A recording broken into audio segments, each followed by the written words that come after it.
Muito boa noite a todos. O meu nome é Lorênia Mesquita. Eu sou trabalhadora do Grupo Espírita da Prece em Lavras, Minas Gerais. E hoje nós vamos fazer uma reflexão de um tema sugerido pela direção da Casa Espírita, um tema evangélico. Nós vamos conversar e estudar a parábola do semeador. Então, primeiramente, rogamos a Jesus que nos inspire, que nos intua e que esse estudo, essas reflexões dessa noite sejam proveitosas a todos os corações. A parábola do semeador, ela é encontrada nos evangelhos sinóticos de Mateus, Marcos e Lucas, e também no evangelho apócrifo de Tomé. Conta-nos o evangelho que naquele dia Jesus saiu de casa e foi até a beira do mar. Várias pessoas, turbas, multidões se aproximaram de Jesus para ouvi-lo. Jesus então subiu no barco, as pessoas ficaram de pé na praia e Jesus falou-lhe várias coisas por parábolas. Assim começa o registro das parábolas nos evangelhos. A primeira parábola dos evangelhos é exatamente a parábola do semeador, que é objeto da nossa reflexão de hoje. Ela é tida por muitos estudiosos como a parábola das parábolas.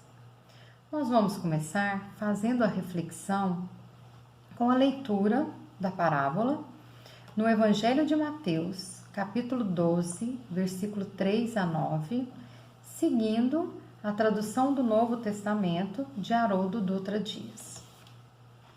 Eis que o semeador saiu a semear, e ao semear, uma parte caiu à beira do caminho, e vieram as aves e as comeram. Outra parte caiu sobre solo pedregoso, onde não havia muita terra, e brotou imediatamente, por não haver profundidade de terra. Raiando o sol, foi crestada e, por não ter raiz, ressecou-se. Outra parte caiu sobre espinheiros. Os espinheiros subiram e a sufocaram. Outra parte caiu sobre terra boa e dava fruto. Uma 100, outra 60 e outra 30.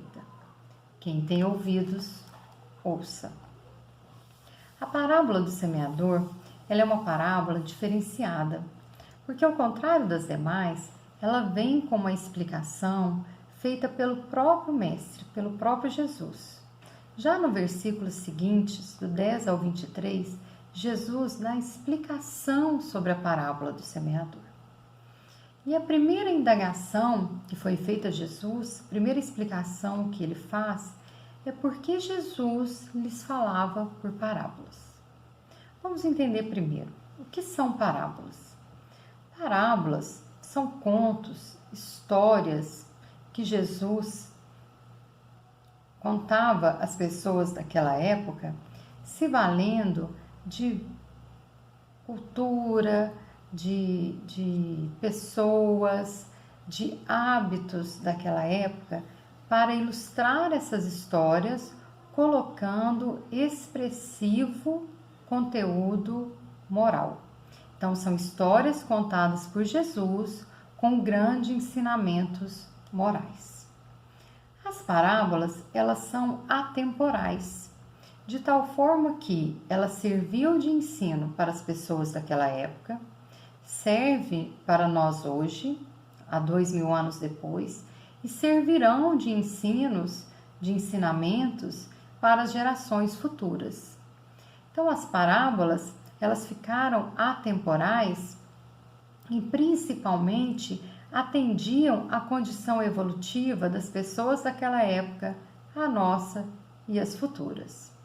Por isso que Jesus, lá no capítulo 13, versículo 12, ele diz aos discípulos e às pessoas que o ouviam: porque vos é dado conhecer os mistérios do reino dos céus, mas aqueles que não foi dado conhecer.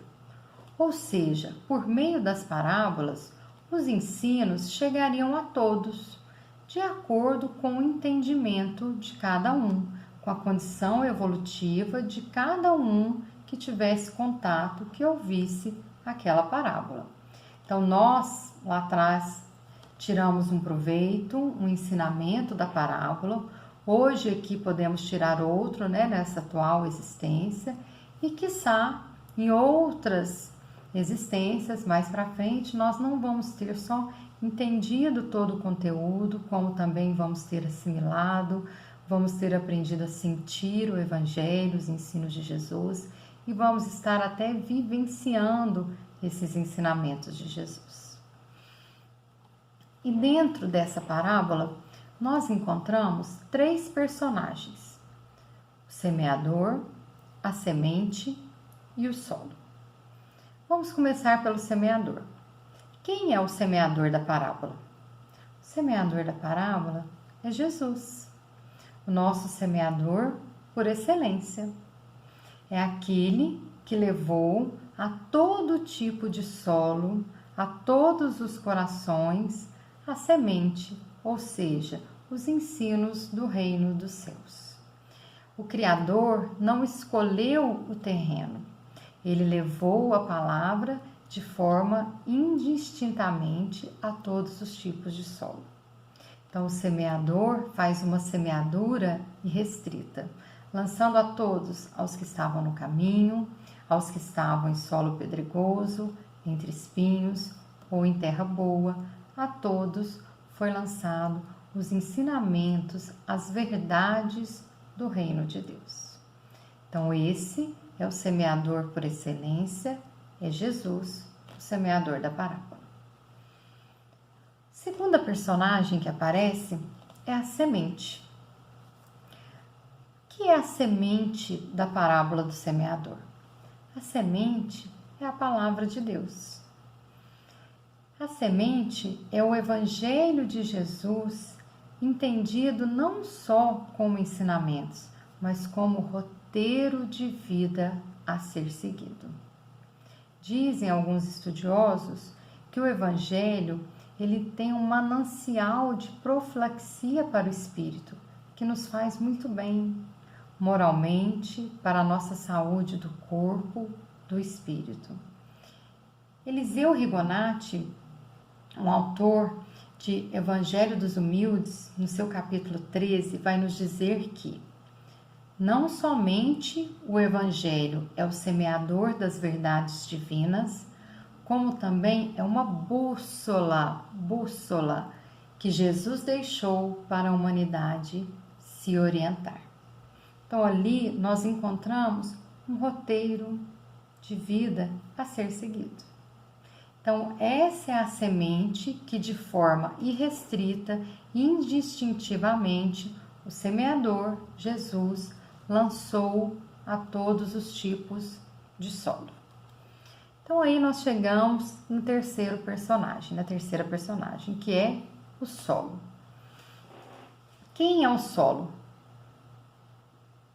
Nós. O solo somos nós. É o nosso coração. É onde a semente vai ser lançada. Nós podemos ser vários tipos de solo, de acordo com o processo evolutivo de cada um de nós.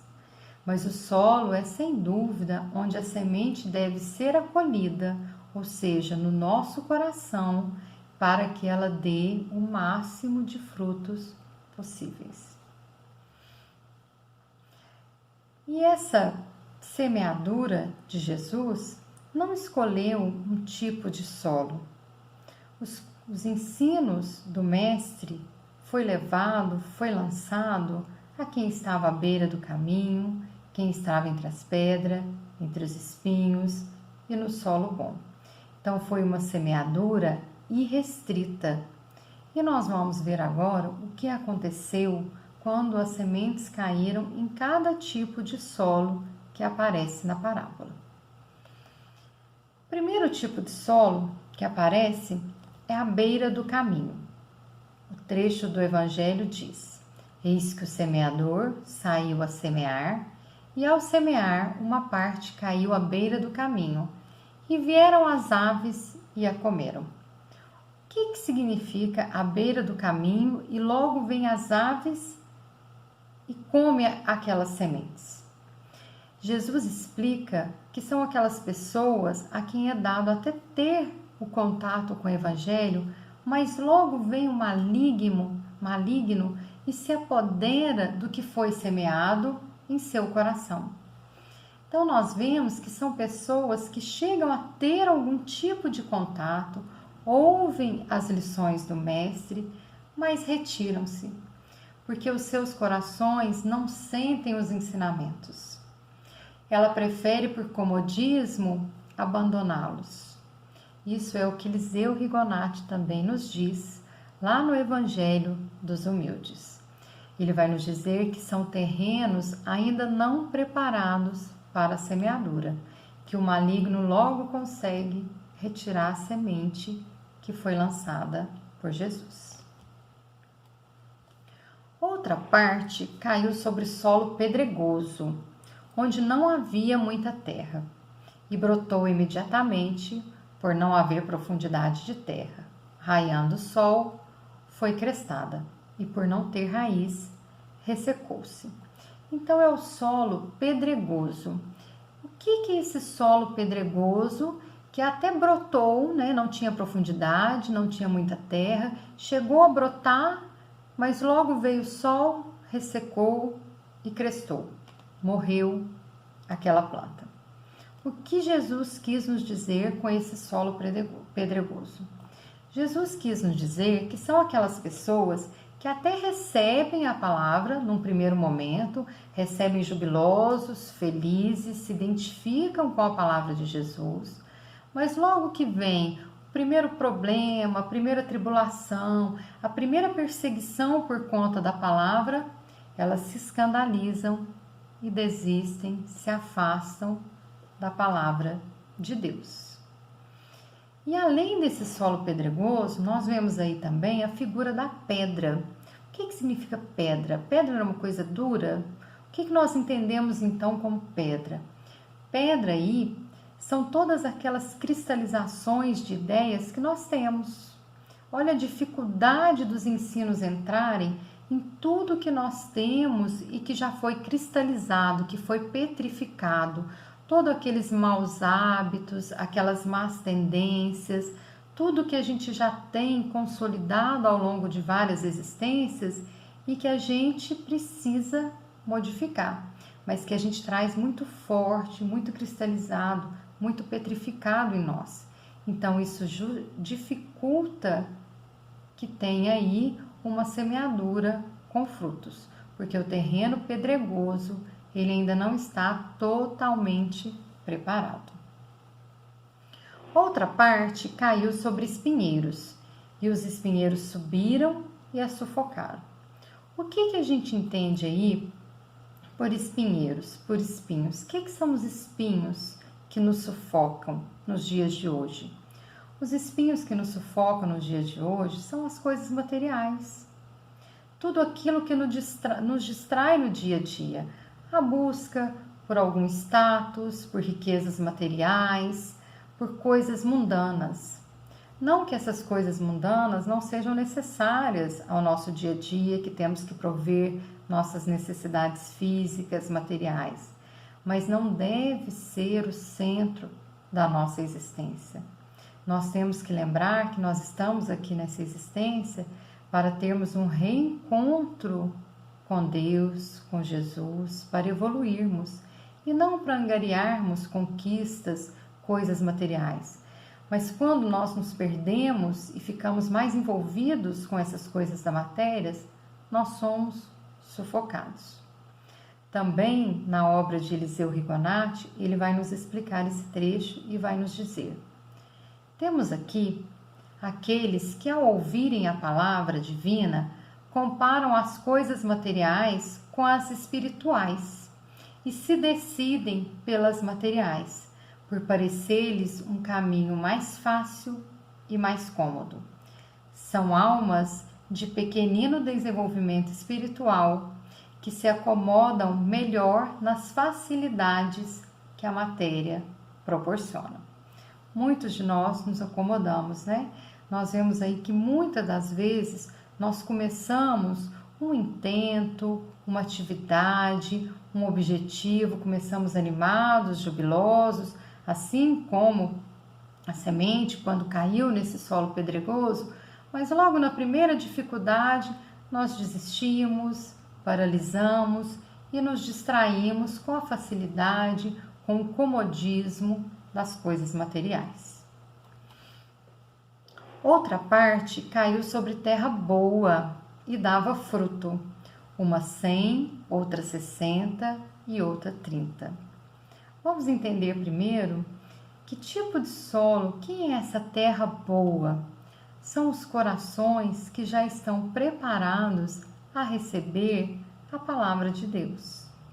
São os corações que já estão jubilosos e ainda ativos, preparados a praticar, a viver o Evangelho de Jesus. Mas nós percebemos que, embora ela tenha caído em solo fértil, algumas sementes deram 100 frutos, outras 60 e outra 30. Por que a diferença na produção, na frutificação? Porque nós estamos em condições evolutivas diferentes. Então, nós não produzimos de forma igual. Então, vão ter aqueles que já são terra boa e produzirão 100, outros 60, outro 30. Mas estarão todos produzindo. E como que nós fazemos para adubar, para trabalhar, para fazer com que nossa terra, se já for boa, né, nossa terra boa, produza mais frutos, que a gente chegue e passe de 30 a 100 frutos. Como que a gente trabalha essa terra, como que a gente irriga, como que a gente aduba? Por meio do amor e da caridade. Aliás, nós observamos pelo Evangelho de Jesus que Jesus não veio ensinar o amor, porque o amor é um sentimento, o amor já existia. Jesus veio ensinar-nos a amar. Veio ensinar-nos a colocar esse amor em prática, através do amar ao próximo como a nós mesmos e a Deus sobre todas as coisas. Então é esse amor que nós temos que entender, é esse amar que nós temos que chegar a conquistar, e o exercício desse amor é a caridade, que vai trabalhar o nosso solo, tornando-o fértil, a produzirmos cada vez mais frutos. No final da parábola, Jesus diz: quem tem ouvidos, ouça. Por quê? Porque nem todos ouvirão, nem todos entenderão aqueles ensinos naquele momento. Como nós já dissemos, cada um está numa condição evolutiva. Eliseu Rigonati vai explicar esse trecho também. Ele vai dizer que cada pessoa compreenderá os ensinamentos espirituais de acordo com seu grau de adiantamento e sua elevação moral. Então, de acordo com a nossa moralidade individual, esses ensinos, essas histórias de cunho totalmente moral vão fazer sentido para nós nesse ou naquele nível de entendimento. E como que nós vamos adquirindo esse grau de entendimento? Como que nós vamos ter ouvidos de ouvir? Por meio das sucessivas reencarnações. É por meio da reencarnação que a gente vai burilando a nossa evolução, que nós vamos dando contorno, nós vamos dando movimento ao nosso processo evolutivo.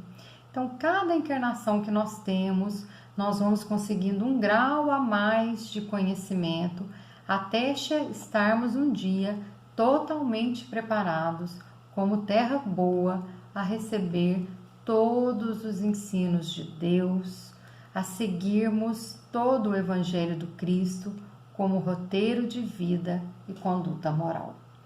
Quando assim chegarmos, nós estaremos não só sentindo, entendendo, compreendendo o código moral que é o Evangelho, como também estaremos respeitando e aplicando integralmente os ensinos de Jesus.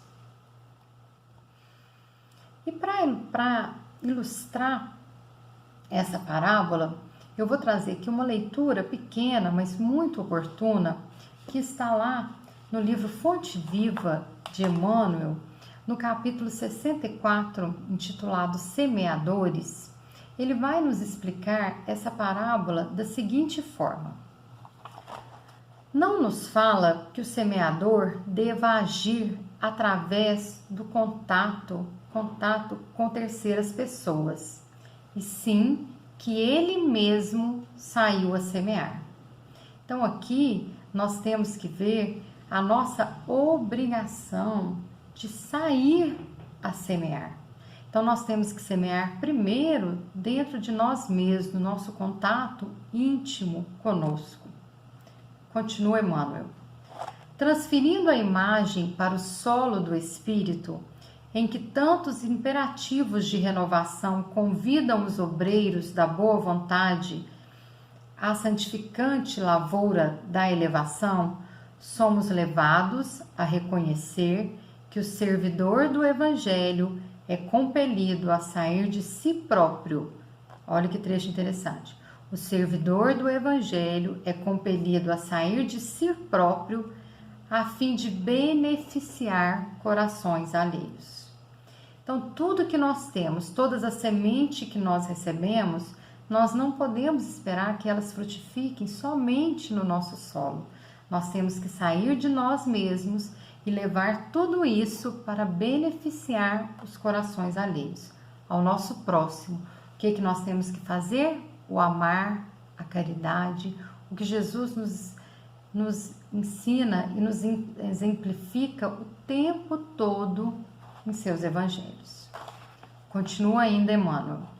É necessário desintegrar o velho cárcere do ponto de vista para nos devotarmos ao serviço do próximo, aprendendo a ciência de nos retirarmos da escura cadeia do eu, excursionaremos através do grande continente denominado interesse geral. Então, é sair do nosso mundo particular, do nosso egocentrismo e irmos para o geral, para a humanidade. Ainda não conseguimos a humanidade, mas para o nosso grupo familiar, para o nosso grupo de trabalho, para a nossa sociedade, é ir aumentando esse interesse geral. E na infinita extensão dele, ou seja, desse interesse geral, encontraremos a terra das almas, sufocada de espinheiros, ralada de pobreza, revestida de pedras, ou oportunidade de agir a benefício de todos. Divina oportunidade de agir a benefício de todos. Então, nós podemos ficar presos no nosso espinheiro, sufocada, ou em nosso solo pedregoso, ou podemos trabalhar o nosso solo saindo até o nosso próximo, saindo do nosso egocentrismo, do nosso eu, para trabalhar tudo aquilo que recebemos, para trabalhar a nossa semente em benefício também do nosso próprio. Porque na vida, embora Jesus seja o semeador por excelência, nós não podemos esquecer que na vida todos nós somos semeadores. Nós somos co-criadores do Criador, co-criaturas do Criador. Nós somos co-criadores da criação. Isso está lá no livro Evolução em Dois Mundos. Então, nós temos que sair e lançar ao nosso próximo, às pessoas do nosso convívio, a quem estiver ao nosso alcance, as sementes que nós já temos e que nós já recebemos. Porque todos nós estamos em condições tanto de trabalhar o nosso solo íntimo, de trabalhar os nossos corações, onde já foi plantada a semente que Jesus deixou, os ensinos do Cristo, como também nós temos condições de levar um pouquinho das sementes nossas, dos nossos frutos que já existem, ao nosso próximo, ao nosso irmão, visando o bem geral, o bem de todos. Para ilustrar essa afirmativa de que na vida todos nós somos semeadores, eu vou contar de forma rápida e resumida uma história que está lá na redação do Momento Espírita, com base no livro Semeador, pelo espírito Amélia Rodrigues, psicografia de Divaldo Franco. Lá vai contar a história da professora Angélica. Era uma professora de uma cidade pequena e que morava numa vila próxima. E todos os dias ela ia para a escola de trem. A professora Angélica era tida pelos alunos e pelos pais dos alunos como uma pessoa um tanto esquisita, diferente, mas eles reconheciam nela uma boa educadora, uma pessoa boa, mas a achavam diferente, estranha, esquisita. É que a professora Angélica, nessas viagens de ida e volta para a escola, ela fazia acenos como se estivesse acenando, dando adeus a pessoas ou coisas que ninguém via. Ela fazia acenos diversos na janela do trem. Então os alunos riam dela, né? As pessoas achavam aquela atitude estranha, que ela era um pouco maluca, mas esses comentários eram feitos às escondidas. E muitos anos assim se passaram, ela educando, né, nas escolas e todos fazendo essa chacota, esse riso, essas críticas à professora Angélica. Até que um dia, em uma dessas excursões de ida para a escola, um dos seus alunos, de nome Alberto, de 10 anos, quando ela começa a acenar pela janela do trem, diz a ela, por gostar muito dela, diz a ela: professora, por que você tem essas atitudes malucas? Por que você acena, faz esses gestos? Se não tem ninguém lá fora, acena para ninguém. E ela, então, achando aquilo estranho, falou: por que você está perguntando isso, Alberto? Porque eu gosto de você, professora, e eu vejo todos criticando, tomando a senhora como maluca. E a professora, então, mostra uma bolsa que trazia ao colo para o aluno e pergunta a ele: você sabe o que tem aqui dentro? Ele diz: não, professora, não sei. Ela diz: tem várias sementes miúdas, pólen de flores, que eu trago, e ao longo desses muitos anos que eu faço esse trajeto para a escola, eu venho lançando essas sementes pela janela do trem. Porque no início eu achava a paisagem árida, triste, seca. Então, ao longo desses anos, eu fui lançando esses pólens e essas sementes, e hoje eu vejo que a paisagem já é florida, colorida, eu já sinto o perfume das flores, e é isso que eu lanço, então, pela janela do trem. São flores, são sementes, pólenes de flores que vão enfeitar, que vão colorir o nosso caminho para a escola. Qual a lição que a gente tira dessa história que está lá no Momento Espírita? Que na vida todos somos semeadores. Uns semeiam flores e descobrem belezas, perfumes e frutos. Outros semeiam espinhos e se ferem em suas pontas agudas. Ninguém vive sem semear, seja o bem, seja o mal. Felizes são aqueles que por onde passam deixam sementes de amor, de bondade e de afeto. E nós outros, nos dias de hoje, o que nós estamos semeando no nosso dia a dia?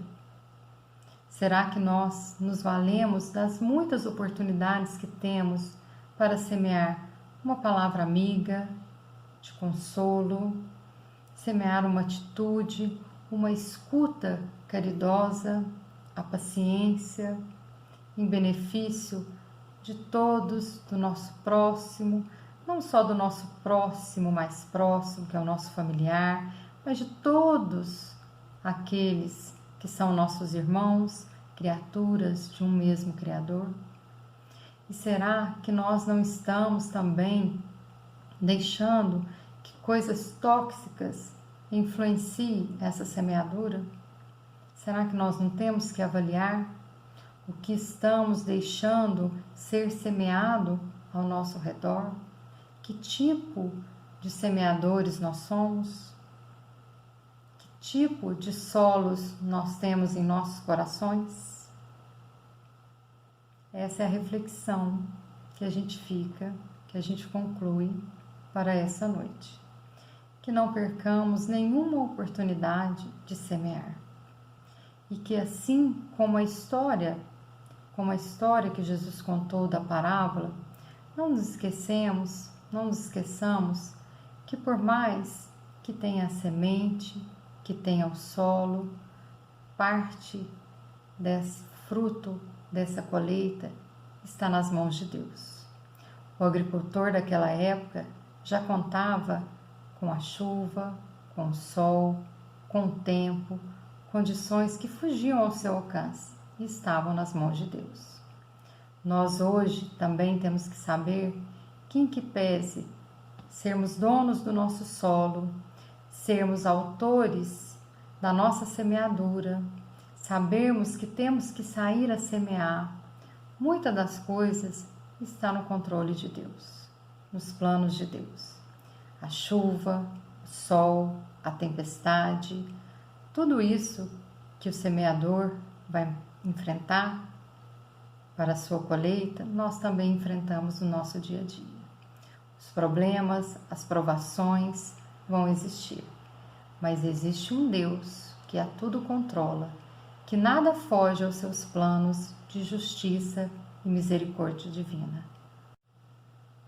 Confiar no planejamento do Criador para cada um de nós. Façamos a nossa parte e tenhamos fé de que Deus, Pai, o Criador, está no controle de todas as coisas.